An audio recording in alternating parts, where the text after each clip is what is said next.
네, 안녕하십니까. 네, 날씨가 갑자기 또 추워진 느낌이 드네요. 네.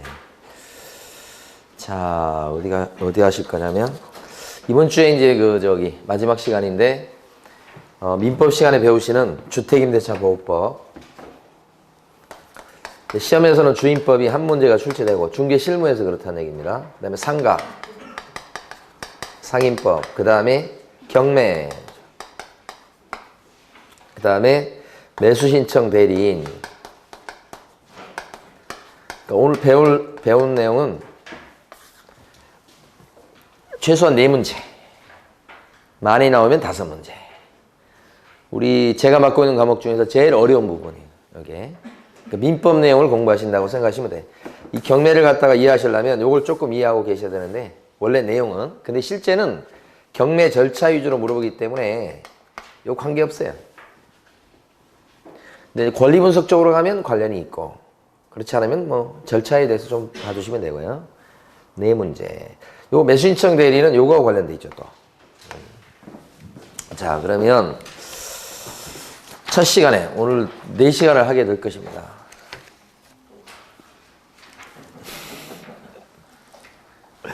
마지막 시간인데, 찐을 뽑아야죠. 자, 교재는 어디 보시자면, 첫 시간에 해야 될 게, 각각 1시간씩 하도록 할 건데, 첫 시간에 해야 될 게 533페이지입니다. 자, 주택임대차보호법은요, 첫 번째는 요 주임법은 어느 때 적용되느냐, 적용 범위와 관련된 거. 이 주거용 건물에 대해서 적용되는 겁니다. 그래서 둘째 줄에 보시면, 국민의 주거생활의 안정을 위해서 만들었다. 이렇게 돼 있죠. 둘째 줄에요. 주거생활의 안정.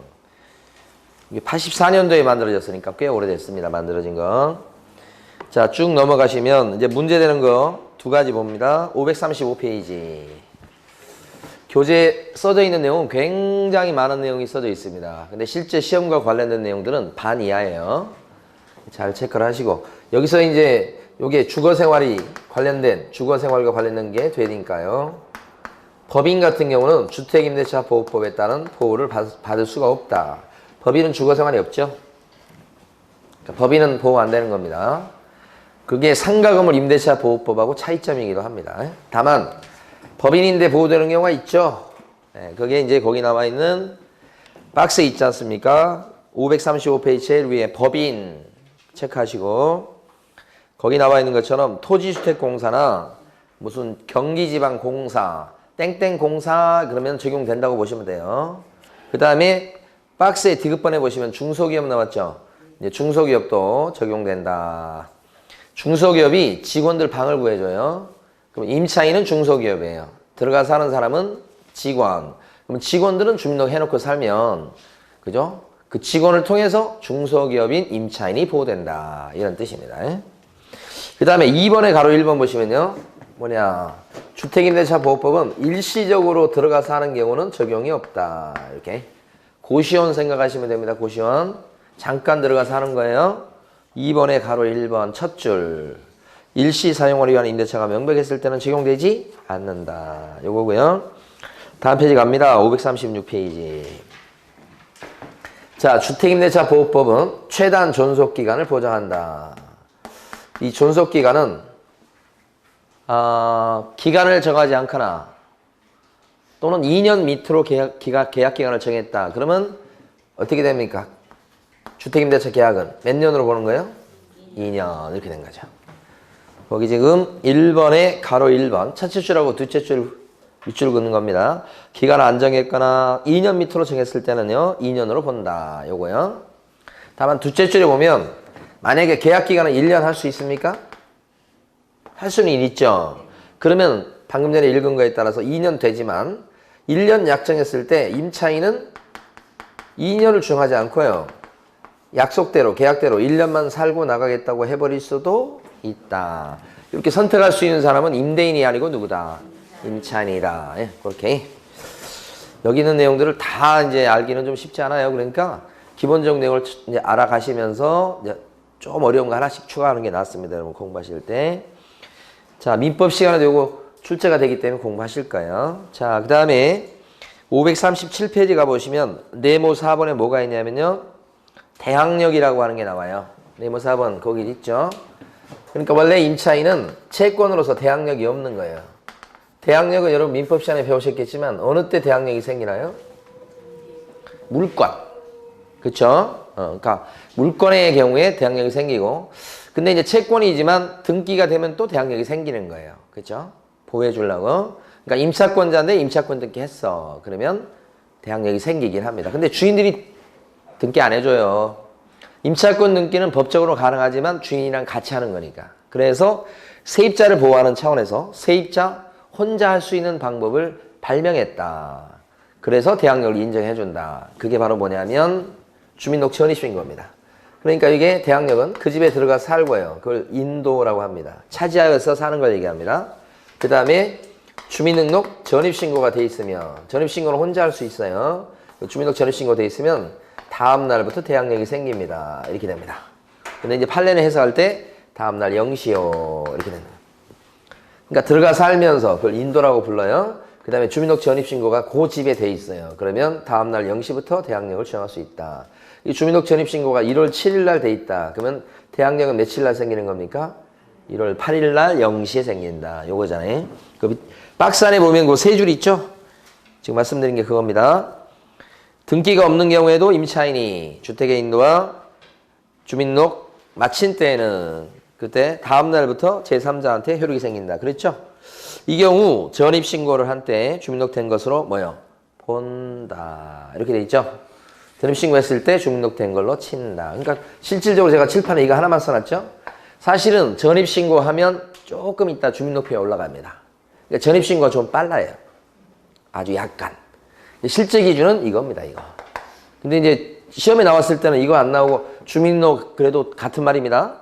그러니까 전입신고는 뭐하고 똑같은 말이에요? 주민등록. 주민등록이라고 나오면 그게 뭐하고 똑같은 말이에요? 전입신고. 그래서 이건 실무적인 표현이고요. 이건 이제 법적 표현이다. 이렇게 생각하시면 돼요.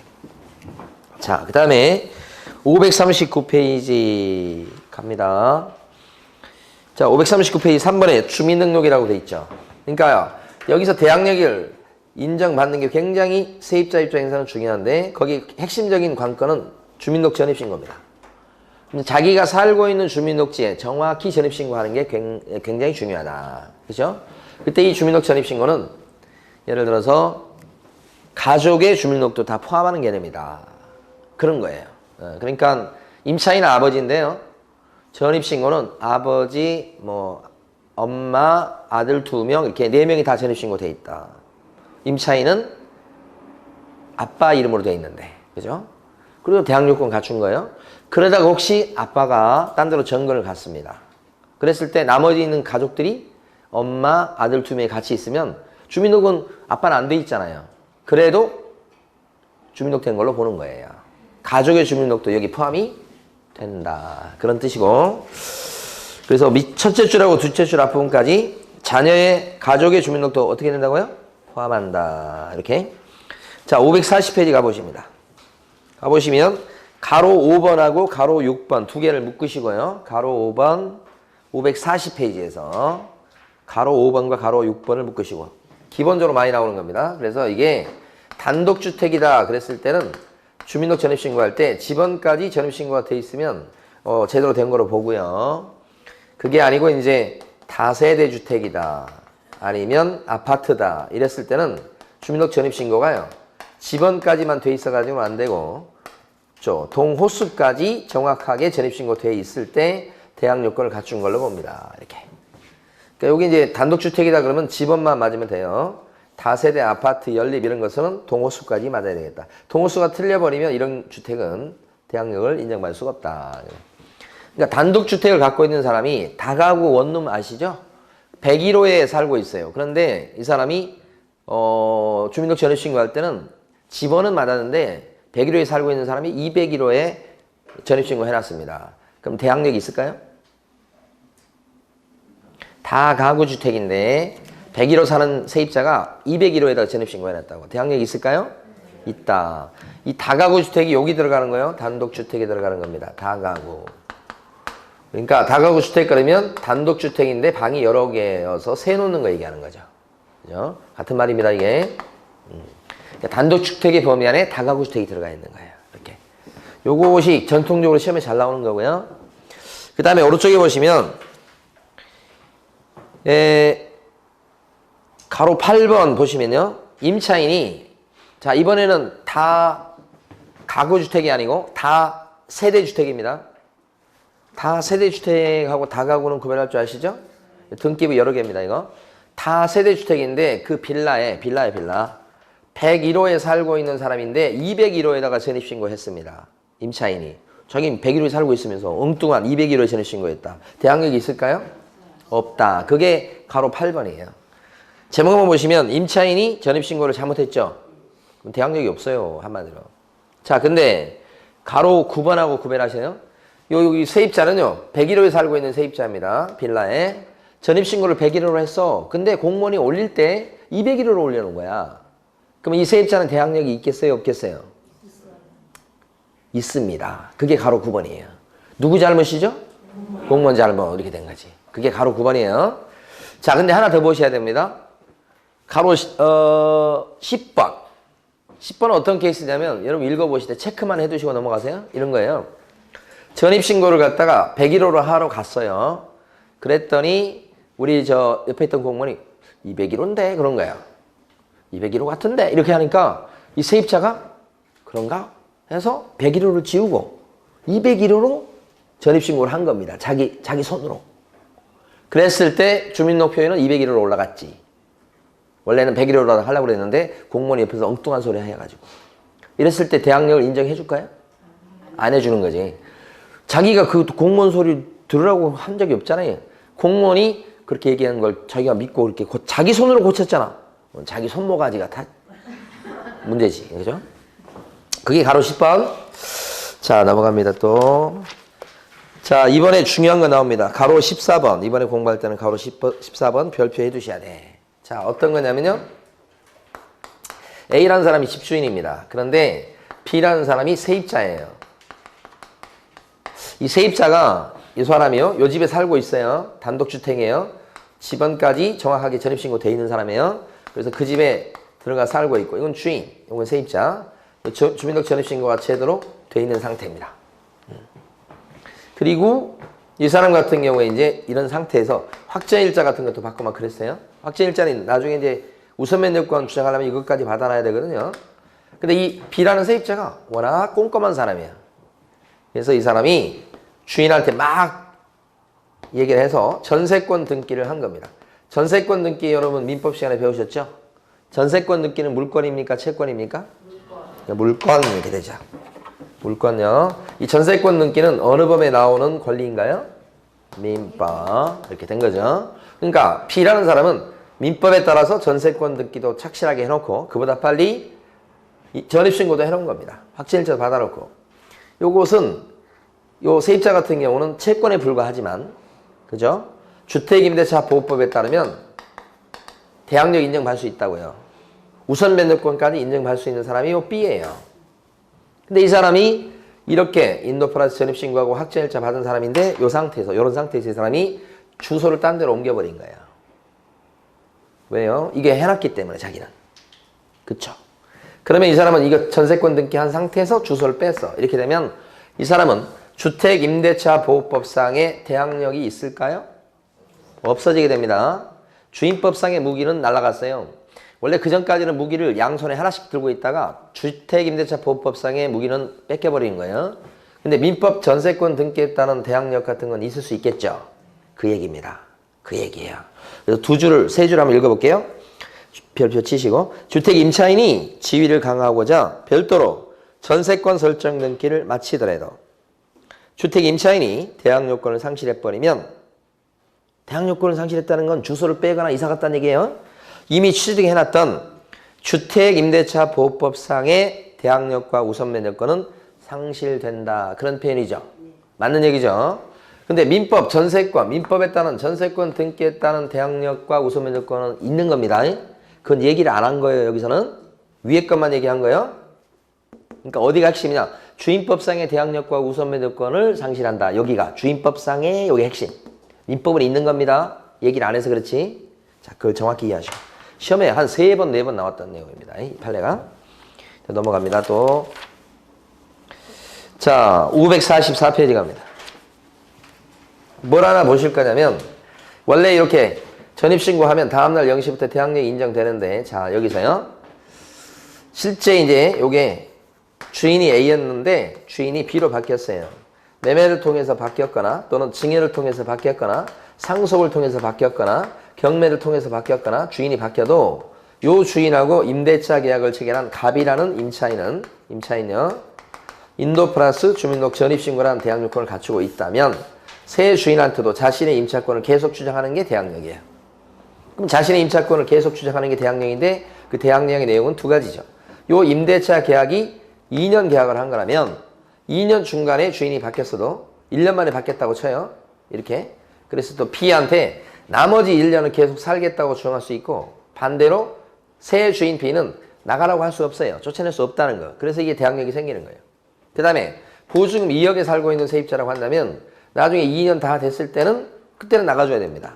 나갈 때는 보증금 2억을 여기다 줬었지만 임대인의지를 승계하는 그런 조문 때문에 이 사람이 보증금을 갖다 빼줄 의무가 있습니다. 2억을. 그러니까 들어올 때는 2억을 여기 줬지만 나갈 때는 여기서 받아서 나간다. 그죠? 만약에 안 주면 나갈 때까지 줄 때까지 안 나오고 버티는 것도 뭐다? 대항력이다. 그런 얘기죠. 이게 대항력인데 가장 이제 현실적으로 많이 발생하는 건 뭐냐면 경매입니다. 이걸 꼭 아셔야 돼요. 경매 같은 경우는 여기는 이렇게 있는데 경매도 위에 있잖아요. 근데 경매로 주인이 바뀌는 경우입니다.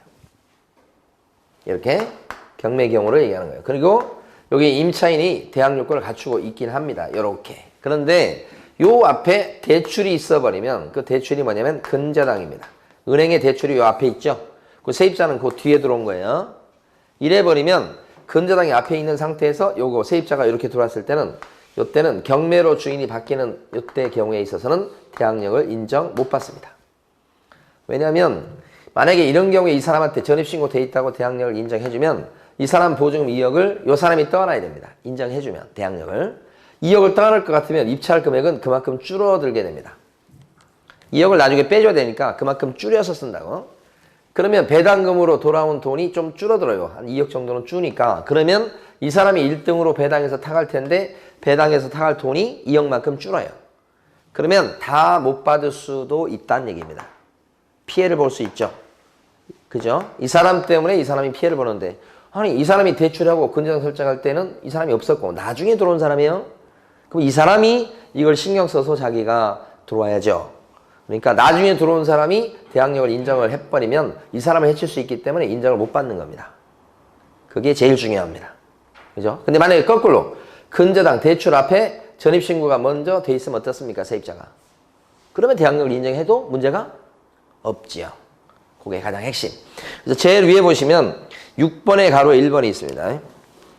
6번의 가로 1번은 임차인이 대항 요건을 갖추었다고 하더라도 임차인이 대항력을 갖추기 전에 이미 설정된 선순위의 담보 물건이 있을 때는 근저당요. 그때는 선순위 담보 물건자 등에 대해서는 대항할 수 있다 없다? 없다.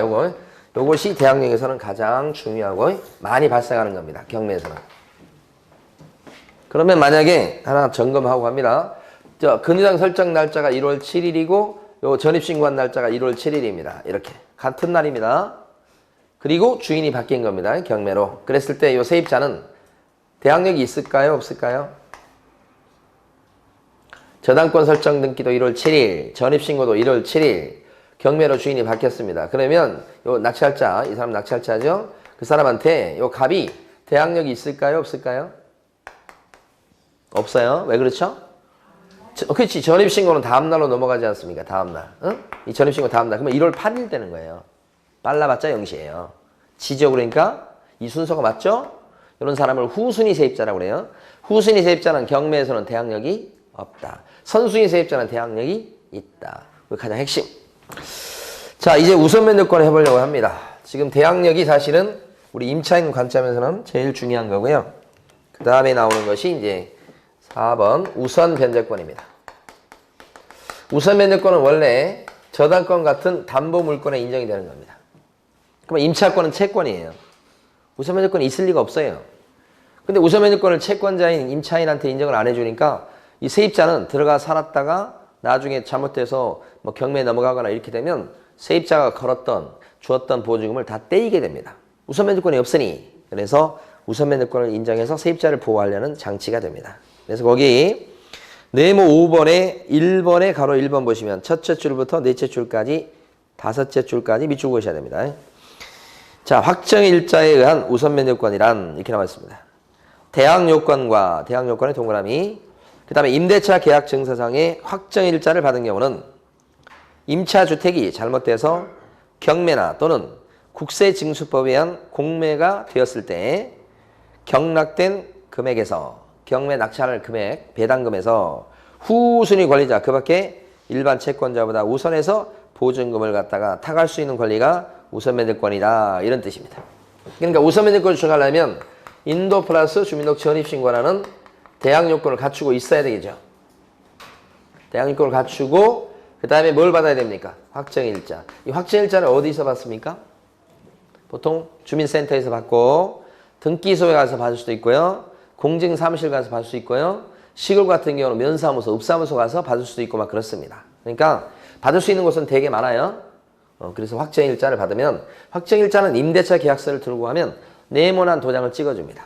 이렇게 임대차 계약서가 있어요. 들고 가면 여기다 네모난 도장을 찍어주고 들고 간 날짜가 1월 7일이라고 하면 이 도장을 찍어줍니다. 1월 7일 날짜를 찍어줘요. 이게 확정일자다. 이런 뜻이에요.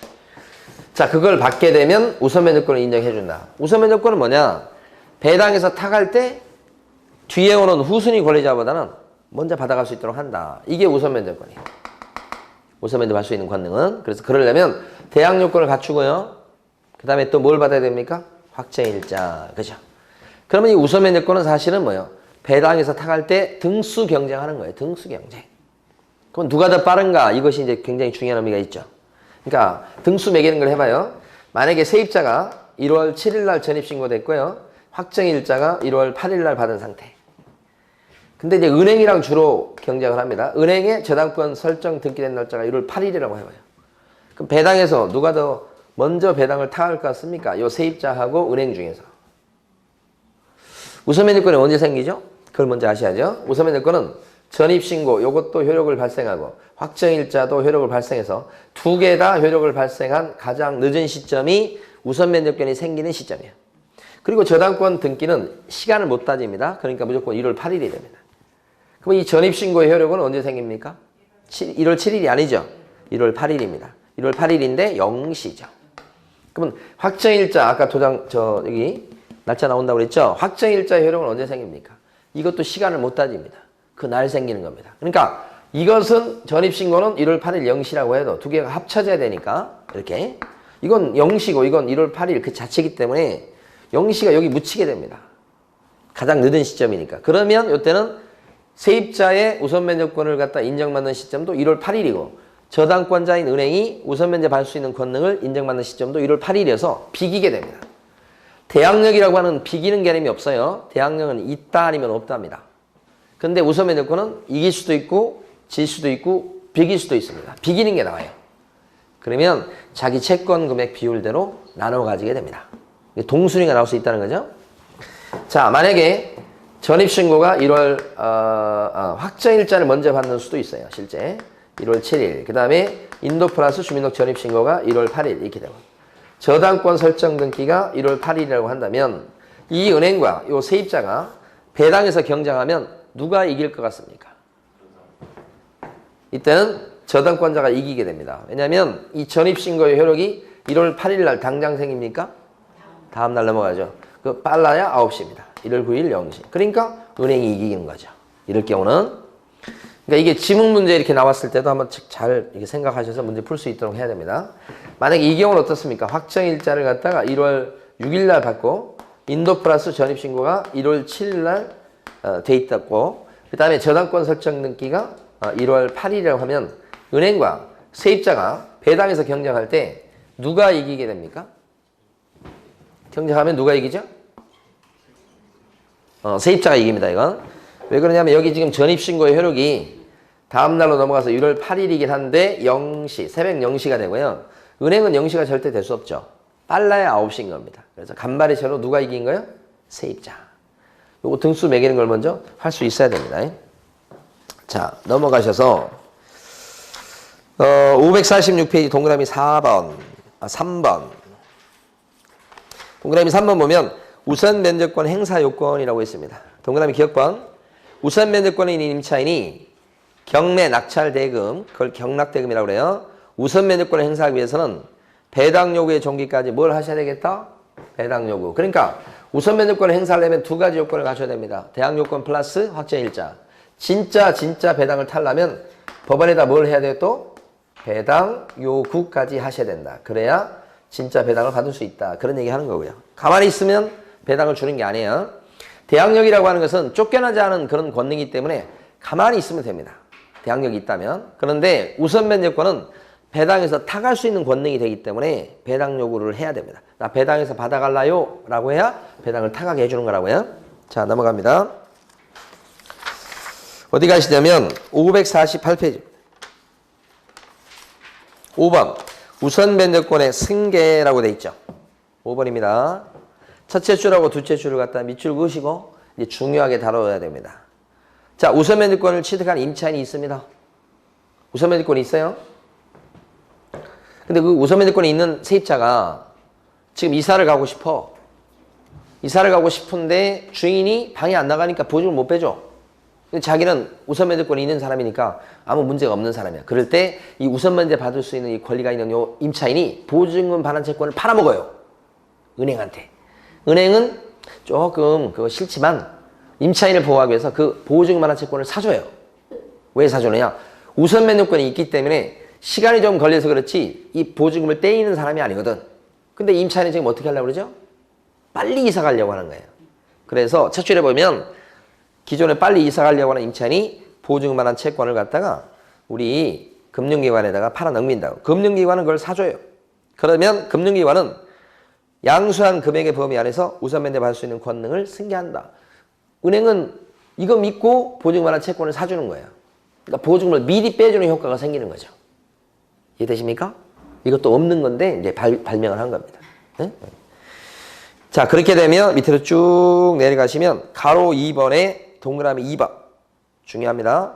금융기관은 보증금 반환 채권을 샀다고 돈 주고 그러니까 세입자한테 돈을 빼준 거예요 미리. 근데 금융기관은 우선 면접권을 행사하기 위해서 임차인을 대리하거나 또는 대위해서 임대차 계약을 해지할 수는 없어요. 요게 중요한 출제거리. 그러니까 요거 보증금 반환 채권을 샀다 그뿐이지 자기가 임차인은 아니야. 채권을 갖고 있을 뿐이지 금융기관은. 임차인이 아니기 때문에 해지 못하는 거지. 대위에서도 못한다고 해놨어. 그러니까 해지할지 말지 이것은 누가 결정한다? 우리 임차인이 결정할 문제지. 그죠? 그래서 해지할 수 없다. 또요. 또 중요한 건 또 나왔습니다. 6번. 정보 제공 요청. 잘 봐두셔야 됩니다. 자, 세입자가 들어가 있는 집에 들어가려고 하는 세입자가 또 있을 수 있죠. 그랬을 때 그 세입자가 몇 명 있는지, 보증금 얼마에 살고 있는지, 자기가 들어가면 자기는 보증금이 안전한지 그거 궁금할 거 아닙니까? 그러면 그런 정보를 주인한테 물어봤을 때 주인을 통해서 우리 세입자 몇 명 있고요. 그 중에 확정일자 받은 사람은 몇 명 있고 보증금 얼마고요. 그걸 가르쳐 줄 수도 있어. 근데 주인이 협조를 안 하면 그런 정보를 갖다가 세입자 이번에 들어가려는 사람이 정보를 제대로 알기가 쉽지 않을 수 있죠. 근데 알아야 들어가죠. 사실은. 그래서 우리 법은 이런 경우에 그 관련 정보를 갖다가 캘 수 있도록 합니다. 그래서 제일 밑에 보시면 6번 별표해 두셔야 됩니다. 제일 밑에 두 줄. 주택 임대차에 대해서 이해관계 있는 자는 그래서 확정일자 부여기관에 동사무소 이런데요. 해당 주택의 확정일자 부여받은 날짜, 차임이나 보증금 등의 정보를 제공 요청할 수가 있다. 이렇게 돼 있어. 그러니까 가가지고 여기 세입자, 확정일자 받은 세입자 몇 명 있는 거야. 얼마씩 보증금에 살고 있는 거예요. 라고 정보를 좀 달라고 할 수 있다. 어디 가서? 주민센터나 이런 데 가서. 그런데 오른쪽 가시면 동그라미 2번에 임대차 계약을 체결하려는 자는 제가 이걸 예를 든 겁니다. 그러면 임대차 계약을 체결을 지금 아직 안 한 사람입니다. 체결하려고 그럽니다. 이 사람은 이해관계인이 아닙니다. 왼쪽에 보시면 아까 밑줄 그은 두 줄은 밑에서 위로, 왼쪽 페이지 밑에서 위로 두 번째 줄에 보면 어디를 동그라미 치셔야 되냐면 이해 관계 있는 자, 여기를 동그라미 치셔야 돼. 이해 관계 있는 사람은 정보 제공 요청을 바로 할 수 있고 주인 동의도 필요 없어요. 그러나 오른쪽에 나와 있는 임대차 계약을 체결하려는 자, 거기 동그라미 치시고 임대차 계약을 체결하려는 이 사람은 임대인의 동의가 있어야만 정보를 떠들어 볼 수 있다. 아직 이 사람이 임차인이 된 거 아니죠. 그러니까 왼쪽에 이해관계인에 해당되는 가장 대표적인 사람은 거기 실제 살고 있는 임차인이에요. 이해관계인 대표적인 사람이 누구라고요? 기존의 임차인. 그 사람은 내가 살고 있는데 내가 지금 등수가 혹시 잘못되면 배당 받을 때 등수가 몇 등이나 되는지 내 보증이 안전한지 좀 확인해보고 싶을 수 있잖아요. 그렇죠? 왜냐면 자기가 들어갈 때는 괜찮았는데 어떤 게 있을 수 있냐면 뒤에 들어온 세입자지만 좀 이따 배울 소액에 들어가서 최우선 면제권이 있게 되면 새치기를 막 해가서 자신이 보증금을 갖다가 조금 못 받을 염려도 있잖아요. 자기는 모르는 위험이 발생할 수도 있죠. 그래서 그런 것 때문에 그 정보를 주인 동의 없이도 열람할 수 있도록 합니다. 그 차이점 별표해 두시고요. 출제가 유력합니다. 자, 그 다음에요. 밑으로 쭉 내려가시면 최우선 변제권입니다. 최우선 변제권은 다음 페이지로 넘겨두시고 5번.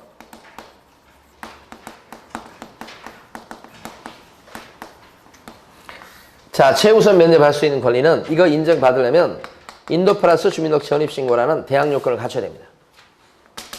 이 대항요건 가만 보니까 여기 대항력을 주장할 때도 대항요건 인도 플러스 전입신고, 여기도 인도 플러스 전입신고, 확정일자 더 추가 이렇게 되죠. 여기도 인도 플러스 전입신고. 근데 최우선 면제권을 행사하려면 소액에 들어가야 됩니다. 그러니까 추가되는 요건들을 잘 보셔야 돼. 최우선 면제권이 있으려면 소액에 들어가야 되고 우선 면제권을 행사하려면 확정일자 받아야 되고.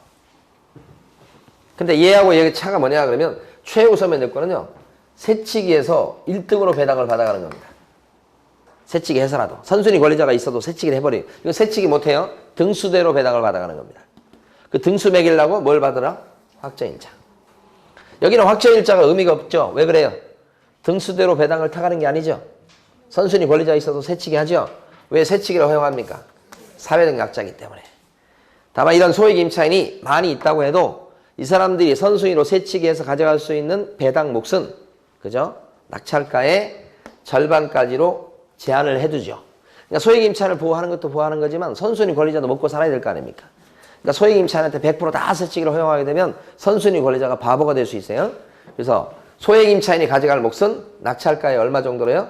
2분의 1로 제한을 둔다. 또 한 가지는 가짜를 만들어낼 가능성이 대단히 높습니다. 경매에서 이런 사람들 가짜 많아요. 그래서 이제 뭐냐면 이 대항 요건을 늦어도 경매 넘어가기 전까지는 대항 요건을 갖추시오 이런 뜻입니다. 언제까지요? 경매 등기 전까지. 요 두 가지 2분의 1하고. 한번 읽어볼게요. 550페이지요. 가로 1번에 개념 나와 있죠. 소액 임차인의 550페이지입니다. 우선 변제권이란 여기서 최우선 변제권을 얘기합니다. 소액 임차인의 우선 변제권, 즉 최우선 변제권이란 임차주택이 민사집행법에 의한 경매 또는 국세징수법에 따른 공매가 되었을 때 경매 신청 등기 전에 대항 요건을 갖춘 소액 임차인이 경락된 주택가액의 2분의 1 범위 안에서 보증금 중 일정액을 다른 담보물권자보다 우선해서 변제받을 권리가 있다. 다섯째 줄에 보면 다른 담보물권자보다 우선한다는 것은 선순위 권리자보다도 우선할 수 있다는 뜻입니다. 대신에 이 사람들이 최우선 변제받아가는 그 돈은 새치기를 하기 때문에 보증금 전부가 아니죠. 그죠? 보증금 중 법이 정하는 일정액까지만 새치기를 하는 겁니다. 그죠? 그 새치기 하는 걸 어떻게 표현하고 있어요? 다른 권리자보다 우선한다. 이렇게 표현하고 있죠. 그러니까 보증금 중 일정액, 다른 권리자보다 우선. 이런 표현이 나오면 이게 뭐예요? 최우선 변제권, 새치기 하는 거예요. 실제 이제 막 구체적으로 뭐 얼마를 최우선 변제받냐 이런 것들을 안 물어봐요. 그냥 조문 위주로 딱딱 물어보니까. 자, 넘어갑니다. 쭉쭉 넘어가셔서 자, 555페이지 가십니다.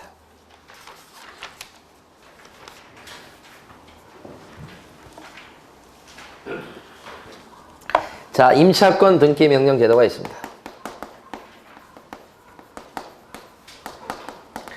임차인이 임대차가 끝났어요. 임대차 기간이 끝났어. 하여간 종료가 됐어. 그런데 보증금을 갖다가 주인이 반환을 해주지 못하는 상황이에요. 이 IMF 때 이 제도가 만들어졌습니다. 그러면 임차인은 이렇게 되는 상황에서 이사를 원해요. 이사를 가고 싶어. 근데 사실 이사를 가버리면 대항 요건을 상실하기 때문에 대항 요건 우선 면적이 다 날아가 버리게 돼요. 그러니까 이 사람은 이사를 못 가게 되는 거예요. 근데 보증은 아직 못 돌려받고 그랬을 때 이 사람이 이사를 갈 수 있으려면 어떻게 하느냐. 이거 이사 가기 위한 방법을 만드는 겁니다. 아직 보증금을 못 돌려받았죠. 그러면 이 사람은 단독으로 법원에 쫓아가서 나 이사 가려고 하는데 못 받은 보증금이 2억이 있습니다. 하면서 법원에다가 임차권 등기 명령 신청을 법원에 하면 법원에서는 이 신청을 받고서요. 등기소에다가 촉탁을 합니다. 그래서 임차권 등기를 띄워줍니다.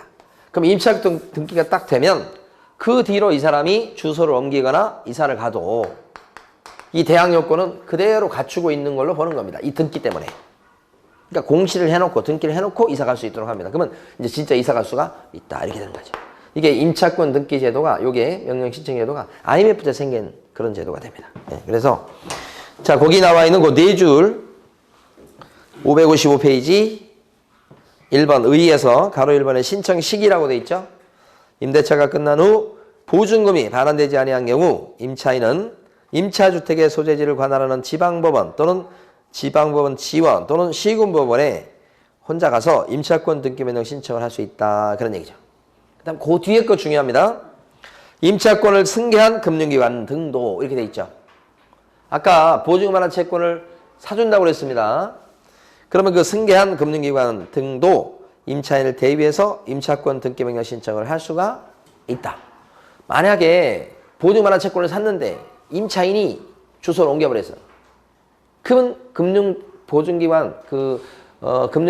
보증금 반환 채권을 양수한 금융기관은 우선 면적권이 날아가 버려요. 세입자 이사 가 버리면. 그래서 자기의 우선 면적권, 즉 보증금 반환 채권을 샀는데 자신의 우선 면적을 할 수 있는 권능을 지키기 위해서 뭘 할 수 있다고요? 임차권 등기 명령 신청을 우리 세입자, 임차인이 할 것을 대위해서 행사할 수 있도록 합니다. 임차권 등기 명령 신청은 누가 할 수 있는 거죠? 누구만? 임차인만 할 수 있는 거예요. 근데 금융기관이 보증금 반환 채권을 양수했다면 임차인의 보증금 반환 채권을 대위 행사할 수도 있다. 출제 영순입니다, 이거. 네, 뭐 알아두시고. 자, 그 다음에 다음 페이지 가시면 신청 비용. 비용은 다 누가 부담하는 게 정상이겠어요? 보증금을 못 돌려줘가지고 임차권 등기 명령 신청하면서 쓴 비용은 다 누가 부담하는 게 정상이다? 임대인이죠, 임대인. 그래서 임대인한테 청구할 수 있다. 제일 밑에 4번 보십니다, 4번. 4번에 보면 두 줄 밑줄 긋고요. 지금 방금 전에 말씀드린 겁니다. 임차권 등기 명령 집행에 따라서 등기가 마쳐지면 대항력과 우선면허권을 없었다면 취득하고 사실 대부분은 끝줄에 있는 것처럼 다만 임차인이 이미 임차권 등기 전에 대항력과 우선면허권을 갖고 있는 사람이었다면 오른쪽 페이지 제일 위에 대항력이나 우선면허권은 어떻게 됩니까? 그대로 유지가 되는 효과가 생겨서 혹시 둘째 줄에 나와 있는 것처럼 임차권 등기가 된 뒤에 대항력권을 상실하게 되더라도 이사 가더라도 주소 옮기더라도 이미 취득해놨던 대항력이나 우선면허권은 어떻게 해요? 상실하지 않는 것으로 한다. 맞죠? 상실하지 않는 것으로 한다. 이게 중요한 효과죠. 그럼 여기서 가로 2번과 가로 3번을 출제합니다. 두 가지입니다. 결론. 이렇게 임차권 등기가 된 뒤에 들어온 소액 임차인이 있다면 등기됐어요. 그러면 새로운 임차인이 소액 임차인이 들어왔습니다. 그러면 이 사람은 새치기 할 수 있는 최우선 면적권을 인정 못 받습니다. 그게 가로 2번 세 줄 밑줄 그으셔야 돼요. 가로 2번? 이게 무슨 얘기인가? 만약에 소액 임차인이 새로 들어왔어. 이거 이사 갔으니까 비어있는 방 아니에요? 거기에 새로운 세입자가 들어왔어요. 근데 그 사람이 소액이었어요. 근데 이 사람이 최우선 면접을 받을 수 있는 권능을 인정받는다면 등기해놓고 이사간 원래 그 세입자를 해칠 수 있죠. 잘못했을 때 경매 넘어갔을 때 막 새치기 할 수 있다고 한다면 문제가 생기죠. 이 사람을 등기하고 이사간 사람을 해칠 수 있죠. 그래서 임차권 등기부에 떠 있는 걸 보고 들어간 임차인은 아무리 소액일지라도 최우선 변제 받을 수 있는 그런 권능은 없다. 그리고 나중에 새로운 세입자가 들어왔을 때 등기해놓고 이사간 사람이 보증금을 돌려받는 것과 그거 있을 거 아니에요? 보증금 돌려받는 것과 그 다음에 임차권 등기된 걸 말소시켜주는 것은 동시행 관계에 있지 않고 이건 다 임차권 등기가 왜 된 거예요? 보증금을 돌려주지 못해서 그런 거죠. 그래서 보증금 반환이 임차권 등기 말소보다는 어떻게 해요? 선이행 의무다. 이게 동그라미 가로 3번. 가로 3번. 됐죠? 가로 3번? 네, 됐어요. 중요한 거 했습니다. 가로 2번하고 가로 3번. 자, 마지막으로 이제 하나 해봅니다. 자, 558페이지. 네모 9번에요. 1번에 가로 2번 큰 별표. 임대차 계약 기간 동안에요. 보증금이나 월세를 올릴 수도 있고 깎을 수도 있고 그렇습니다. 주인이 올려달라고 할 수도 있고 세입자가 깎겠다고 할 수도 있고 그럴 수 있는데 올릴 때는 많이 못 올립니다. 거기 보시면 둘째 줄에 약정한 차임의 20분의 1 금액을 초과해서 증액할 수는 없다. 올리는 건 많이 못 올립니다. 20분의 1이 퍼센테이지로 몇 퍼센트예요? 5%. 5% 초과해서 올릴 수 없고요. 자, 결론 이겁니다. 임대차 계약 기간이 2년 했어요. 2년. 그럼 그 기간 중에 두 가지를 못하는 겁니다. 5%를 초과해서 증액을 할 수가 없고 그 다음에 증액 후 1년 이내는 다시 올릴 수 있다 없다. 1년 이내는 다시 증액할 수가 없다. 1년 이내는 못 올리는 거 상식적으로 아시죠? 5% 넘게 못 올리는 거 아시죠? 요것이 이제 기본적으로 아셔야 될 내용이에요. 올리고 나서 1년은 다시 못 올리는 거예요. 그런데 요 기간 중에 감액을 할 수도 있죠. 감액 청구할 수도 있죠. 이때는 제한이 있습니까? 없습니까? 5% 제한이 없다. 요거 5% 제한이 없어요. 감액 청구는. 그 다음에 또 하나 재계약하는 경우 이거 시험에 잘 나와요. 2년 뒤에 다시 재계약할 때 있죠. 여기요. 재계약. 그죠? 재계약할 때는 증액 제한이 적용되지 않습니다. 증액 제한이 적용되지 않는다는 얘기는 무슨 말이에요? 5% 초과해서 증액할 수도 있다 이 말이에요. 이 말 의미를 제대로 아셔야 돼. 그러니까 2년 있다 재계약할 때는 보증금이나 월세를 막 100% 올려도 법 위반은 아니고 그거 못 지켜주면 나가야 되는 거예요. 아시겠죠? 그 내용이 어디에 써져 있어요? 가로 2번에 동그라미 1번하고 동그라미 2번에 잔뜩 써져 있습니다. 잘 살펴보셔야 됩니다. 잘못하면 혼동하십니다. 가장 핵심은 이겁니다. 재계약할 때는 5% 제한이 있다 없다? 없다. 그리고 계약 기간 중에는 감액할 때는 5% 제한이 없다. 두 가지는 꼭 아셔야 돼요. 자, 문제 1번 풀어보십니다.